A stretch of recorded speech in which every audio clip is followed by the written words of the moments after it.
स्मृति तभी काम करेगी यदि आप सतर्क होकर ध्यान लगाएंगे।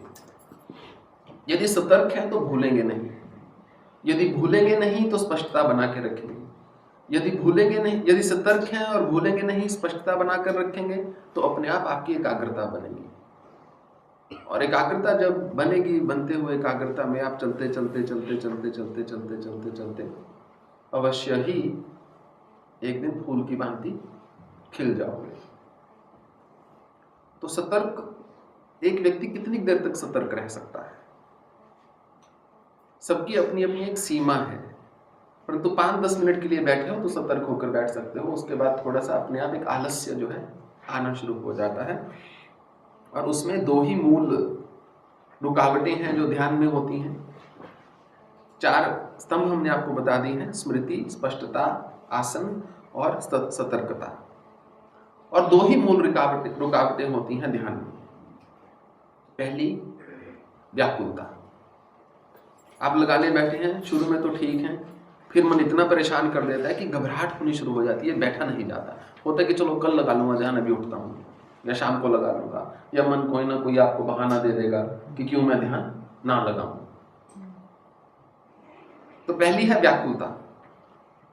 जब व्याकुल हो उस समय ध्यान को लगाना रोक दो, कुछ क्षणों के लिए रुक जाओ, स्थगित कर दो और लंबा श्वास लो, शांत हो, जो भी करना है करो। फिर जब मन शांत हो जाए तो दोबारा ध्यान पे बैठ जाओ। अगर नहीं भी उठे तो अगर वहां बैठे भी हैं तो ध्यान लगाना बंद कर दो, फिर दोबारा ध्यान लगाओ। हम ये चाहते हैं कि 5-5 मिनट का गुणवत्ता वाला ध्यान लगाते हुए, क्वालिटी से भरा ध्यान लगाते हुए आप शुद्ध ध्यान की ओर बढ़े, ना कि जबरदस्ती 20 मिनट, 50 मिनट, 1 घंटा, 2 घंटे का ध्यान लगाएं जिसमें लग नहीं रहा और अपने आप से संघर्ष हो रहा है कि मेरा मन नहीं लग रहा, मेरा मन नहीं लग रहा, मैं जप रहा हूं पर मेरा ध्यान कहीं और जा रहा है। व्याकुलता जब आए तो रुक जाओ कुछ क्षणों के लिए। रेस्टलेसनेस जिसको बोलते हैं, यदि वो आए तो रुक जाओ। और दूसरा सबसे बड़ी जो अड़चन है, रुकावट है ध्यान में, वो होती है आलस्य।